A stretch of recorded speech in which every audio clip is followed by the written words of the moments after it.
اعوذ باللہ من الشیطان الرجیم بسم اللہ الرحمن الرحیم اقم الصلاة لدلوک الشمس الى غسق اللیل وقرآن الفجر ان قرآن الفجر کان مشہودا ومن اللیل فتہجد به نافلة لک عسى ان یبعثک ربک مقاما محمودا۔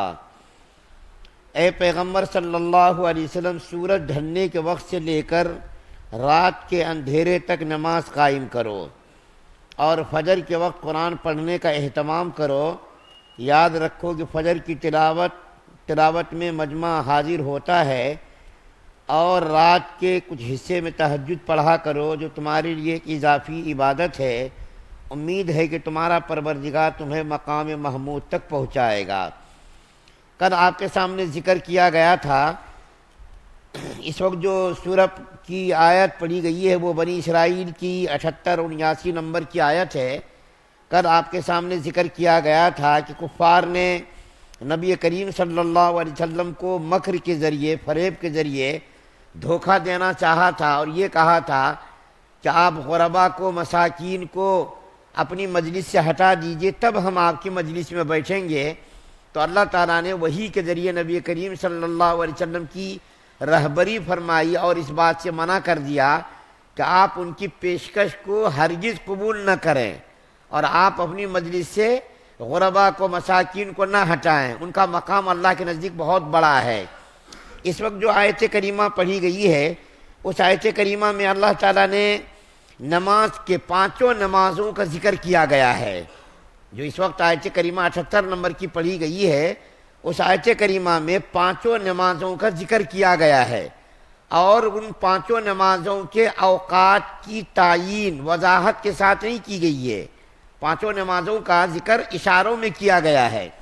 کیا ذکر کیا گیا ہے؟ اے محمد صلی اللہ علیہ وسلم، سورج ڈھلنے کے وقت سے لے کر رات تک آپ جو ہے نماز قائم کرو۔ سورج ڈھلنے سے لے کر مراد کیا ہے؟ ظہر کی نماز، عصر کی نماز، مغرب کی نماز، عشاء کی نماز، یہ 4 نمازیں سورج ڈھلنے کے بعد سے شروع ہوتی ہے۔ سورج ڈھلنے کے بعد ظہر کی نماز، اس کے بعد جب 2 سایہ اصلی سے ڈبل ہو جائے تو عصر کی نماز، پھر سورج غروب ہو جائے تو مغرب کی نماز، پھر اس کے بعد عشاء کی نماز۔ تو اس طریقے سے نماز قائم کرو سورج ڈھلنے کے بعد سے لے کر عشاء تک۔ 4 نمازوں کا ذکر اشارے کنایے میں کیا گیا۔ اس کے بعد پھر فجر کی نماز کا ذکر اللہ تعالیٰ نے علیحدہ سے کیا ہے کہ فجر کی نماز بھی قائم کرو۔ اس کے بعد اللہ تعالیٰ کیا فرماتے ہیں کہ فجر کی تلاوت میں مجمع حاضر ہوتا ہے۔ حاضر ہونے سے مراد کیا ہے؟ مفسرین لکھتے ہیں کہ عصر اور فجر کی نماز کے درمیان اللہ تعالیٰ جو فرشتوں کو بھیجتے ہیں، اصل میں کچھ فرشتے آتے جو انسانوں کی حاضری لے کر کے جو عصر کی نماز میں آتے، فجر تک ان ڈیوٹی کرتے۔ اس کے بعد جو فجر کا جو فرشتہ ہوتا ہے وہ جب آتا ہے تو عصر کے وقت آنے والا فرشتہ چلا جاتا ہے۔ اس طریقے سے فرشتوں کی ڈیوٹی لگی ہوئی ہے، اور فجر کے وقت اور عصر کے وقت یہ فرشتے آپس میں ملتے ہیں اور مل کر کے نمازیوں کی حاضری لگاتے ہیں۔ عصر کی نماز میں بھی فرشتے آتے، وہ فجر تک ڈیوٹی کرتے۔ اب جو فرشتے آئے ہوں گے وہ فرشتے عصر تک رہیں گے، اور عصر کی نماز کے بعد جب دوسرے فرشتے آئیں گے تو یہ فرشتے چلے جائیں گے۔ کہاں جائیں گے؟ اللہ کے پاس جاتے۔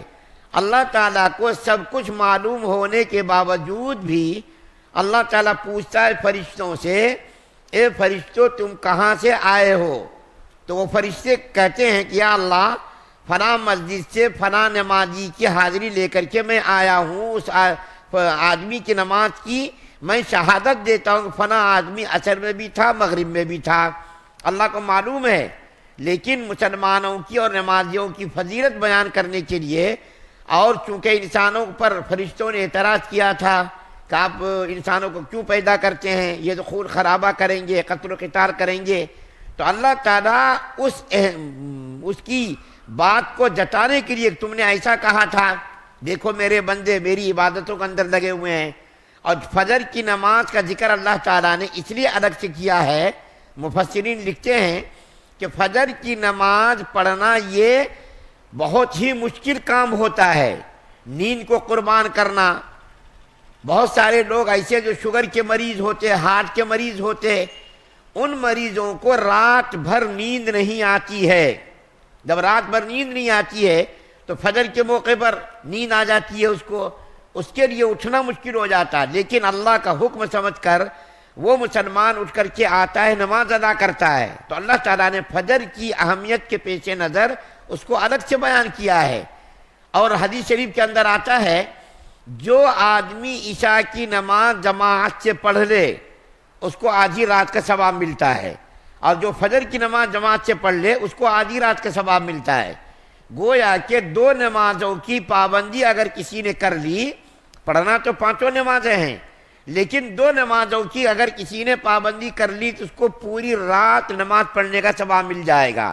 عشاء کی نماز پڑھنے پر آدھی رات کا ثواب، فجر کی نماز پڑھنے پر آدھی رات کا ثواب، اس طریقے سے پوری رات کا ثواب اس کو مل جائے گا۔ تو اللہ تعالیٰ نے ان پہلی آیت کریمہ جو 78 نمبر کی پڑھی گئی، اس آیت کریمہ میں پانچوں نمازوں کا اجمالی طور پر ذکر کیا ہے، وضاحت کے ساتھ نہیں کیا، البتہ وضاحت حدیث شریف کے اندر کی گئی ہے۔ پانچوں نمازوں کا ذکر حدیث کے اندر ذکر کیا گیا، لیکن یہاں اشارے کے طور پر کیا گیا ہے۔ اور یہاں بتانا مقصود یہ ہے کہ کفار کی تکالیف سے بچنے کے لیے، پریشانی سے بچنے کے لیے، اور کفار کے مکر و فریب سے بچنے کے لیے نماز کا بہت بڑا دخل ہے۔ اگر آپ کفار کے مکر و فریب سے، تکالیف سے بچنا چاہتے ہیں تو آپ نماز کا اہتمام کیجئے۔ جو آدمی نماز کا اہتمام کرے گا اس کو کفار سے تکلیف نہیں پہنچے گی، وہ تکالیف سے، مکر سے، فریب سے بچا رہے گا۔ پھر اللہ تعالیٰ نے دوسری آیت کریمہ میں فرمایا کہ رات کے کچھ حصے میں تہجد کی نماز پڑھا کرو۔ تہجد کی نماز یہ ایک اضافی چیز ہے، نافلۃ لک، نفل کے معنی آتے زائد چیزوں کے۔ جو فرائض جو 5 وقت کی نمازیں ہیں یہ تو فرض ہیں، اس کے علاوہ جو چیزیں ہیں وہ نفل ہیں، یعنی زائد نماز ہے۔ اب اس کے بارے میں مفسرین کے درمیان اختلاف ہے، یہ تہجد کی نماز پڑھنا فرض ہے یا نفل ہے؟ تو اس کا جواب یہ دیا گیا کہ شروع زمانے میں یہ نماز پڑھنا مسلمانوں کے لیے فرض تھی، کیونکہ 5 نمازیں فرض نہیں ہوئی تھی، یہ تہجد کی نماز ہی فرض تھی، تو یہ نماز پڑھنا فرض تھا نبی کریم صلی اللہ علیہ وسلم کے اوپر بھی اور امت کے اوپر بھی۔ لیکن جب 5 نمازیں فرض کر دی گئیں تو پھر اس کی فرضیت ساقط ہو گئی، نفل کی اس کی حیثیت رہ گئی۔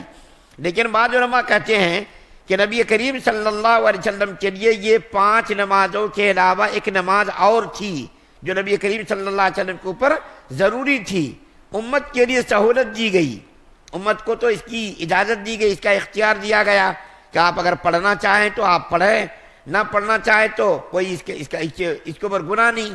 اگر تہجد کی نماز ادا کریں گے تو بہت اس کے فضائل ہیں، اور اگر تم تہجد کی نماز نہیں پڑھو گے تو اس کے اوپر کوئی گرفت نہیں ہے۔